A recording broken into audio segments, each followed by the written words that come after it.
तो इस मुल्क की सत्ता का सलूक क्या होगा।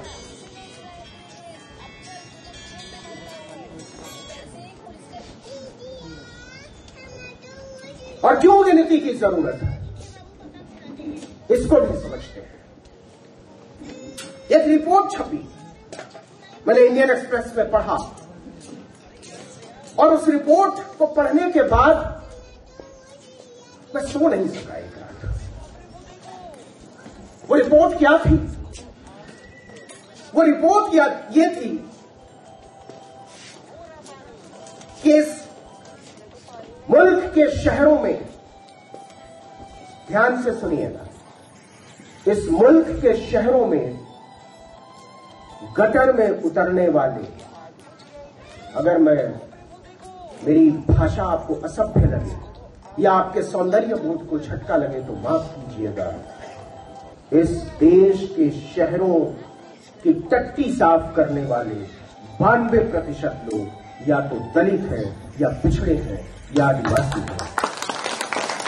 तो इस देश की 80% आबादी को आपका पखाना साफ करने में लगा दिया गया, मुल्क का गटर साफ करने में लगा दिया गया, सड़कें साफ करने में लगा दिया गया, आपका हजामत बनाने में लगा दिया गया, आपके फटे जूते चलने में लगा दिया गया, मालिश और बेगार में। इसलिए आपको दिक्कत होती है जातीय जनगणना से, क्योंकि इस देश को पता चल जाएगा कि वो कौन लोग थे जिनसे आपने फोकट में बेगार कराया है, वो कौन लोग थे जिनसे आपने फटे जूते चलवाए हैं, वो कौन लोग थे जिनसे आपने फोकट में हजामत करवाया है। इसलिए आपको डर लगता है इंसानों की गिनती से।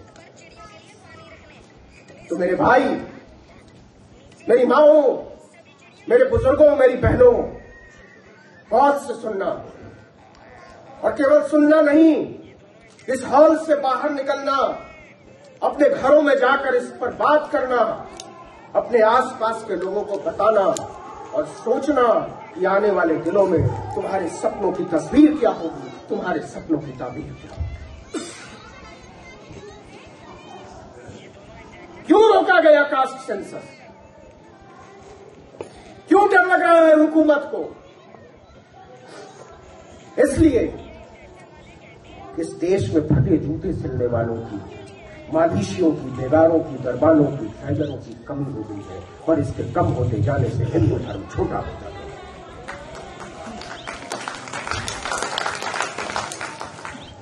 तो इसलिए लड़ाई लंबी है, और लंबी से ज्यादा तिरछी है। तिरछी इसलिए है कि आप अपना हक न मान सको, इसकी पूरी तैयारी हो चुकी है। आप फोकट में काम करने के लिए तैयार रहो, इसकी पूरी तैयारी हो चुकी है। आपके दिमाग में भर दिया गया है कि आपका जिंदा रहना आपकी जिंदगी पर एहसान है। इस देश में लंगर की व्यवस्था बनाई जा रही है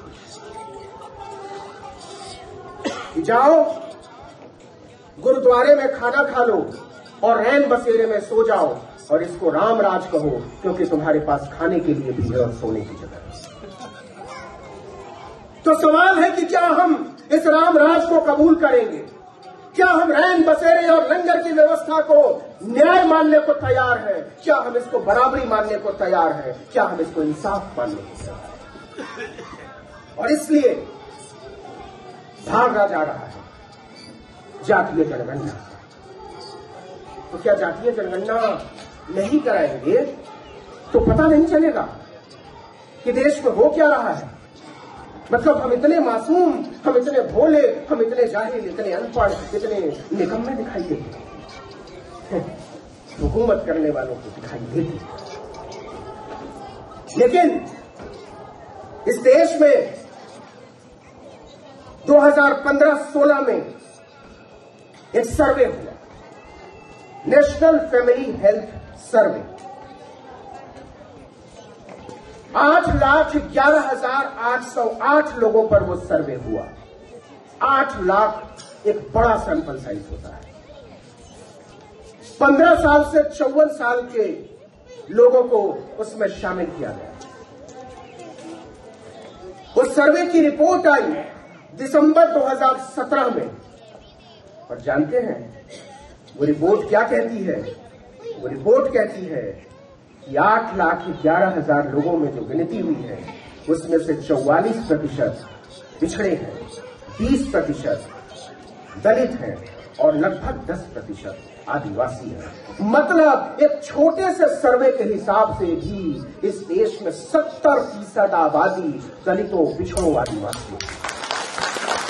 और आप कहते हो कि 50% रिजर्वेशन का ब्रैकेट टूटना नहीं चाहिए। उस रोज इस देश के दलितों के साथ, इस देश के पिछड़ों के साथ, इस देश के आदिवासियों के साथ, इस देश के पसमानदा के साथ अन्याय हुआ था जब चोर दरवाजे से EWS नाम का सिस्टम लागू किया गया था, सुदामा कोटा लागू किया गया था। मतलब अब जाति के आधार पर, इससे पहले हम सुनते थे कि अच्छा अगर OBC डॉक्टर मिलेगा तो इलाज कराओगे, अच्छा एक दलित इंजीनियर पुल बना देगा तो उस पर से चलोगे, अच्छा एक आदिवासी हवाई जहाज उड़ाएगा तो उससे उड़ोगे। तब ये सुदामा कोटे वाले अपना नंबर छुपाते घूम रहे हैं। उनको शर्म आ रही है अपना नंबर बताने में, क्योंकि देश को पता चल गया है कि आप इस देश के दलितों, पिछड़ों से बहुत पीछे हो अगर आप टैलेंट की बात करते हैं। तो सवाल मौके का है, सवाल अवसर का है, और वो अवसर छीनने की तैयारी है। और इसी के लिए मैं आपको जागरूक करना चाहता हूं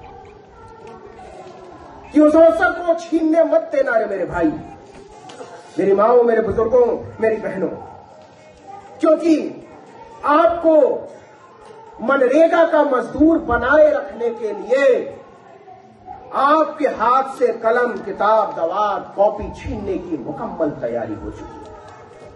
और मैं खास तौर पर महिलाओं से संबोधित हूं कि कैसे आपको पढ़ाई लिखाई से रोका जाए। इस मुल्क में जब प्राइवेटाइजेशन शुरू हुआ हायर एजुकेशन में, तो 1995 में, मतलब आज से ठीक 29 साल पहले, केवल एक प्राइवेट यूनिवर्सिटी थी, केवल एक private university, Sikkim Manipal university. और केवल 24 साल में, 29 साल में मान लीजिए, इस देश में स्टेट यूनिवर्सिटी बची 479, सेंट्रल यूनिवर्सिटी 56 और प्राइवेट यूनिवर्सिटी हो गई 1 से 455। 1 से 455। तो सर्वे हो जाएगा तो पता चल जाएगा कि ये जो बिना रिजर्वेशन के एमटी में, गलगोटिया में, LPU में, अशोका में जो अमीरों की औलादें पढ़ रही है दौलत के दम पर, वो किस तबके से आती है और किसको कुचलने के लिए डिग्री हासिल कर रही है। तो मैं फिर कहना चाहता हूं कि हायर एजुकेशन का प्राइवेटाइजेशन, उसका निजीकरण इस देश के दलितों के खिलाफ, इस देश के पिछड़ों, आदिवासियों, पसमानदा के खिलाफ महायुद्ध है। तुम्हारे अस्तित्व को कुचल देने की साजिश है। आज नहीं तो कल ये होगा मेरे भाई, इसको रोक लेना। मैं आगाह करना चाहता हूं और इसलिए आगाह करना चाहता हूं, और ये केवल दलितों, पिछड़ों, आदिवासियों की बात नहीं है मेरे भाई, मैं तो सवर्णों की भी बात कर रहा हूं और महिलाओं की बात कर रहा हूं। आप में तमाम लोग होंगे, जितनी यूनिवर्सिटीज, प्राइवेट यूनिवर्सिटीज का नाम मैंने लिया है, शायद ही आप में से कोई हो, 2-4 होंगे तो होंगे जिन्होंने इन यूनिवर्सिटीज का कैंपस भी देखा हो। क्या आप कल्पना कर सकते हो कि नोएडा की एक यूनिवर्सिटी BA कराने का 20 लाख रुपया लेती है? क्या आप कल्पना कर सकते हो कि हरियाणा की एक यूनिवर्सिटी MA कराने का 50 लाख रुपया लेती है? क्या आप कल्पना कर सकते हो कि इस देश में जिनका कहीं एडमिशन नहीं होता, वो 2 करोड़, 3 करोड़, 4 करोड़ रुपया लगाकर डॉक्टर हो जाते हैं, इंजीनियर हो जाते हैं और 5 स्टार अस्पताल चला गया। तो इसलिए जरूरी है कि अगर हम जातीय जनगणना की बात करें तो उसमें बड़े मकसद की बात करें और उन खतरों की तरफ से आगाह करें जो हमारे आपके ऊपर से गुजरने वाला है। और आप तो पढ़कर निकल गए, अगर आप लड़े नहीं तो आपके बच्चे नहीं निकल पाएंगे, और अगर आपके बच्चे भी निकल गए हो तो उनके बच्चे नहीं निकल पाएंगे। क्योंकि मुझे उम्मीद है कि इस हॉल में बैठे हुए एक भी आदमी की माली हैसियत ऐसी नहीं है जो 50 लाख रुपया लगाकर अपने बच्चे को एमए करा। हम पढ़े 10 रुपया, 20 रुपया, 50 रुपया फीस लगाकर। आज भी प्राइवेट यूनिवर्सिटीज के मुकाबले सरकारी यूनिवर्सिटीज की हालत देख लीजिए तो वो लगभग मुफ्त की पढ़ाई दे रहे हैं और उनसे बेहतर पढ़ाई दे रहे हैं। तो किनको अनपढ़ रखने के लिए हायर एजुकेशन में प्राइवेटाइजेशन किया गया। ये पढ़ाने की अड्डे नहीं है ना मेरे भाई। ये जो चमकते हुए यूनिवर्सिटीज जिनका विज्ञापन टीवी पर देख रहे हो, वो पढ़ाने के लिए नहीं खोले गए हैं। वो इस देश के दलितों, पिछड़ों, आदिवासियों, पसमानदा और महिलाओं को अनपढ़ बनाए रखने के लिए खोले गए हैं, ताकि आपकी औकात ही ना हो कि आप बीए करने के बारे में सोचो, एमए करने के बारे में सोचो, पीएचडी तो भूल ही जाओ। तो इसलिए लड़ाई के बड़े मोर्चे खोलने की जरूरत है। और दूसरी बात जो मुझे कहनी है वो ये कि हमको क्यों यूनिवर्सिटीज की जरूरत है, हमें क्यों लाइब्रेरीज की जरूरत है, हमें क्यों सस्ती पत्र पत्रिकाओं, सस्ती किताबों की जरूरत है, हमें क्यों सस्ती बिजली की जरूरत है, ताकि हर एक गरीब के घर में किताबों के ऊपर चलता हुआ एक बल्ब जरूर। और इसलिए मैं कहना चाहता हूं, ये जो नारे लगाए जा रहे हैं, फटोगे तो कटोगे और एक रहोगे तो सेफ रहोगे जैसे लंपट बन के नारे, वो नारे किसको संबोधित हैं? किसको कहा जा रहा है कि तुम अपने हाथों में तलवार उठाओ? किसको कहा जा रहा है कि अपने हाथों में त्रिशूल उठाओ? किसको कहा जा रहा है कि अपने हाथों में बल्लम उठाओ, गंडासे उठाओ, और किसके खिलाफ उठाओ? आप लिख लो और देख लो अपने आसपास नजरें उठाकर, हाथों में त्रिशूल चमकाने वाले, हाथों में बल्लम उठाने वाले, हाथों में गंडासा, कटार और त्रिशूल उठाने वाले हमारे और आपके बच्चे हैं, क्योंकि हमने अपने बच्चों के हाथों में किताब और कलम रखी। जिस रोज अपने बच्चों के हाथों में किताब और कलम दोगे, जिंदगी का सपना दोगे, बेहतरी की उम्मीद दोगे, लोकतांत्रिकता की तरफदारी दोगे, उनके हाथों में नहीं होगी तलवारें, नहीं होगी त्रिशूलें, नहीं होंगे गंडासे। और इसलिए वो डरते हैं इस देश के दलितों, पिछड़ों, आदिवासियों, औरतों से, क्योंकि उन्हें पता है कि जिस रोज ये तबका पढ़ लिख गया, जिस रोज ये तबका आपके सामने खड़ा होने लगा, जिस रोज ये आपकी आंखों में आंख मिलाकर बात करने लगेगा, उस रोज आपके लिए इस देश में दंगा फसाद कराना नामुमकिन है। हर लड़ाई एक दूसरे से जुड़ी हुई है और उसका मतलब है, और इसलिए मैं आपको आगाह करना चाहता हूं। सोचिए, मैं तो दिल्ली में रहता हूं, वहां बहुत बड़ा, आपने भी सुना होगा, कांवड़ यात्रा चलती है। 1 महीने की यात्रा चलती है। मेरी समझ में आज तक नहीं आया, मैंने जितने चैनलों में काम किया, जहां भी पढ़ाई की, जिन विश्वविद्यालयों में कक्षा 1 से लेकर और एमए पीएचडी तक मेरी एक दिन की भी पढ़ाई प्राइवेट यूनिवर्सिटी कॉलेज की नहीं है, सब सरकारी। तो मैं जहां भी पढ़ा, मेरे आसपास का कोई बच्चा कांवड़ लेकर नहीं, कोई कामगार कर्मचारी, कोई पत्रकार कांवड़ लेकर नहीं गया। मैं सोचता हूं ये कौन लोग हैं जो कांवड़ लेकर जाते हैं? कौन लोग हैं जो कांवड़ियों पर फूल बरसवाते हैं? कौन लोग हैं जो अफसरों से उनके पैर दबवाते हैं और किस लिए दबवाते हैं? कौन लोग इसको ग्लोरीफाई कर रहे हैं और क्यों कर रहे हैं? ये तो धर्म की लड़ाई है ना। आप तो धर्म के नाम पर मारने, काटने, लड़ाने की बात कर रहे हो ना, बटेंगे कटेंगे की बात कर रहे हो ना। तो चलिए धर्म की बात करते हैं, आप ही की भाषा में बात करते हैं। सबसे बड़ा हिंदू कौन इस देश में इस समय? सबसे बड़ा हिंदू कौन? बताइए, कौन कह रहा है कि मैं सबसे बड़ा हिंदू हूं? नरेंद्र मोदी। आपने नरेंद्र मोदी को कभी कांवड़ ढोते देखा है? देखा है? चलिए छोड़िए। आरएसएस, वो तो हिंदू राष्ट्र बनाने की बात करते हैं, वो तो राज कायम करना चाहते हैं, केवल हिंदू रहे। हिंदू राष्ट्र की बात नहीं करते, वो ब्राह्मण राष्ट्र की बात करते हैं।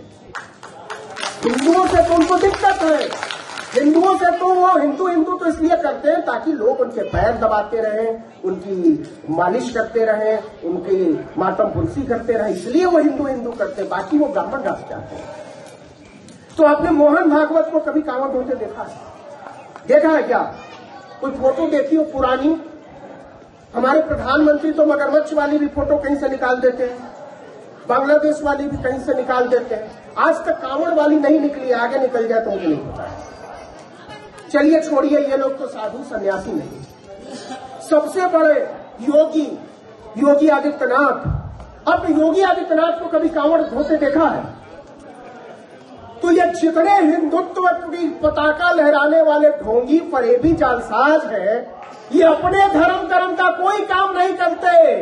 वो इस देश के दलितों, पिछड़ों, आदिवासियों, औरतों से कहते हैं कि तुम लोग करो ना धर्म कर्म का काम, हम तुम्हारे माथे पर चढ़कर नाचने के। और ये कैसे माथे पर चढ़कर नाचते हैं, ये भी सुन लीजिए। इस देश के कृषि मंत्री हैं शिवराज सिंह चौहान, बहुत बड़े हिंदू, बुलडोजर मुख्यमंत्री योगी आदित्यनाथ के बाद हो गए थे। उनका बेटा कार्तिकेय चौहान पेंसिल्वानिया अमेरिका से पढ़ के आया है। आपने नाम भी नहीं सुना, सुना भी होगा तो पता नहीं होगा नक्शा में कहां है पेंसिल्वानिया, हमको भी नहीं पता, खोजना पड़ता है। राजनाथ सिंह, उनका बेटा एमबीए करके आया है लीड्स यूनिवर्सिटी से, यूनाइटेड किंगडम से। पीयूष गोयल, एक और हिंदू, उनका बेटा हार्वर्ड यूनिवर्सिटी से पढ़ के आया है। निर्मला सीतारमण, जो प्याज लहसुन नहीं खाती हैं, बड़ी हिदारत से कहती हैं संसद में, मैं प्याज लहसुन नहीं खाती हूँ, वो उनका जो उनकी बेटी है वो नॉर्थ वेस्टर्न यूनिवर्सिटी से पढ़कर आए। प्रकाश जावड़ेकर, एस जयशंकर, ज्योतिरादित्य सिंधिया, हरदीप पुरी, गजेंद्र शेखावत, आप नाम लीजिए। तो जो सबसे ज्यादा स्वदेशी स्वदेशी चिल्लाते हैं, वो हमारे हाथ से स्वदेशी छीन लेना चाहते हैं। वो अपने लिए तो विदेशी चाहते हैं और हमारे लिए स्वदेशी भी नहीं चाहते हैं। तो क्यों नहीं चाहते हैं? वो इसलिए नहीं चाहते हैं, अगर हम और आप त्रिशूल तलवार नहीं चमकाएंगे, अगर हम और आप दंगे फसाद नहीं कराएंगे, अगर हम और आप उनके कहने पर लड़ाई झगड़ों में नहीं पड़ेंगे, तो उनकी औलादें राज कैसे करेंगी? तो उनकी औलादें राज करेंगी और हम उनके लिए दंगा फसाद करेंगे। ना रे भाई, ये होने वाला नहीं है। हम इनकार करते हैं इस बात से। लेकिन आपने सुना होगा, 30 जुलाई की बात है, कास्ट सेंसस पर बात हो रही थी। एक बड़े होनहार सांसद हैं, इस बार तो मंत्री नहीं बन पाए, भारतीय जनता पार्टी के, उनका नाम है अनुराग ठाकुर। देश के गद्दारों को गोली मारो सालों को नारा लगाया। अनुराग ठाकुर ने कहा कि जिनकी जात का पता नहीं, वो जाति जनगणना की बात करते हैं। ये गाली थी इस देश के हर दलित, पिछड़े, आदिवासी और इंसानियत पसंद लोगों को, बराबरी पसंद लोगों को, न्याय पसंद लोगों को। और शर्म आती है कि इस देश के प्रधानमंत्री को, इस देश के गृह मंत्री को, इस देश के रक्षा मंत्री को इससे कोई फर्क नहीं पड़ता, उन्हें मजा आता है ये सब से। एक मुस्लिम सांसद के लिए पिछले सेशन में क्या क्या कहा गया, इससे हम सब वाकिफ हैं। कहने का मतलब यह है कि सचेत रहने की जरूरत है, और सचेत हम तभी रहेंगे जब हमारे हाथों में कलम होगी, जब हमारे हाथों में किताब होगी, जब हम दुनिया पर नजर रखेंगे, जब हमें पता होगा कि हमारे साथ क्या होने जा रहा है। और ये पता तब होगा जब हम किसी मंदिर की बजाय विश्वविद्यालय की मांग करेंगे, जब हम किसी पूजा घर की बजाय किसी स्कूल की मांग करेंगे, जब हम किसी दंगे फसाद झुमके की बजाय हम मांग करेंगे किसी अस्पताल की। इस देश का काम किसी झुमका बाबा, चिमटा बाबा, लिमटा बाबा के बिना चल सकता है। अगर इस देश का काम किसी एक बाबा के बिना नहीं चल सकता तो वो है हमारे बाबा साहब भीमराव अम्बेडकर। इस देश के सिर्फ एक बाबा को बचाओ और बाकी सारे बाबाओं को पाताल में फेंक दो, तब जाकर बचेगा संविधान। संविधान को आप दिखाते हो और सोचते हो कि हम तुम्हें अपने माथे पर बिठाएंगे, ये होने से रहा। लोकसभा चुनाव में क्या हुआ? एक अंतर जो अब अभी तक हुए तमाम चुनावों में और इस चुनाव में था। मैंने अपने जीवन में जितने भी चुनाव देखे, हमसे लगभग दोगुनी उम्र के लोग भी स्टेज पर बैठे हुए हैं। उन्होंने भी जितने चुनाव देखे हैं, हमने जितनी किताबें पढ़ी हैं, उसके हवाले से बता सकता हूं और कह सकता हूं कि अभी तक हुए तमाम चुनावों में और इस चुनाव में केवल एक अंतर था कि इस देश के लोकतांत्रिक इतिहास में पहली बार चुनावी मंचों से संविधान लहराया गया। ऐसा इस देश में पहले कभी नहीं हुआ। यह है संविधान की ताकत। तो आप किस बात से डरते हो? संविधान से डरते हो। आप किस बात से डरते हो? आप लोकतंत्र से डरते हो। आप किस बात से डरते हो? आप आवाज से डरते हो। बात बताएं मेरे दोस्तों, मेरी माओ, मेरे बुजुर्गों, मेरी बहनों, कौन लोग आज जेलों में पड़े हुए हैं? क्या कोई फसादी जेल में पड़ा हुआ है? क्या मारने काटने की बात करने वाला जेल में पड़ा हुआ है? क्या खुलेआम गोली मारने की बात करने वाला जेल में पड़ा हुआ है? क्या बिहार की सड़कों पर रथ यात्रा के नाम पर नाच नाच कर एक झापड़ और 100 झापड़ की बात, त्रिशूल और तलवार की बात करने वाला पड़ा हुआ है? नहीं। इस देश की हुकूमत को किसी गुंडे मवाली से डर नहीं लगता, किसी उठाई गीर से डर नहीं लगता, किसी भ्रष्ट बक्कार से डर नहीं लगता। इस देश की हुकूमत को डर लगता है तो पढ़ने वाले लोगों से, लिखने वाले लोगों से, सोचने वाले लोगों से, कविताएं पढ़ने वाले लोगों से, कहानियां लिखने वाले लोगों से, विचार करने वाले लोगों से, भाषण देने वाले